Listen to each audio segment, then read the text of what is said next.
Indian ప్రజా Congress party state general secretary మనతో ఉన్నారు ముప్పిడి వాసుదేవరావు గారు. సార్ నమస్కారం అండి. అంటే ఇప్పుడు కల్వకుంట్ల కవిత అంటే తెలంగాణ జాగృతి అధ్యక్షురాలు, ఎంపీగా పనిచేశారు, ఎమ్మెల్సీగా కొనసాగుతున్నారు.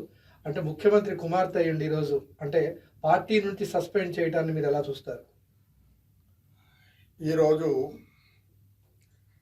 మహిళలకు న్యాయం జరుగుతలేదన్న దానికి ఇది ఒక ఉదాహరణ అండి. పార్టీ అధ్యక్షుడి కూతురై ఉండి కూడా ఆమెకి ఇంత అవమానం జరిగిందంటే మేము చాలా బాధపడుతున్నాము. ఈరోజు ఆమెను పార్టీ నుండి తీసేసినందుకు మేము ఎంతో బాధపడుతూ,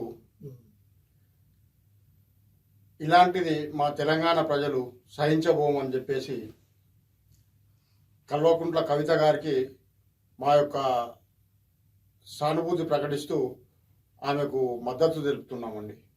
అంటే మీ ఇండియన్ ప్రజా కాంగ్రెస్ పార్టీ ఏంటంటే మహిళలకు ముఖ్యంగా పెద్దపీట వేస్తూ 50% పైన రిజర్వేషన్ ప్రకటించింది. అంటే మీరు అక్కడ కవిత గారు లాంటి మీ పార్టీలోకి మీరు ఆహ్వానం మీరు పంపిస్తే నిజంగా ఆమె స్వీకరిస్తారా? మీరు పిలవటానికి సిద్ధంగా ఉన్నారా?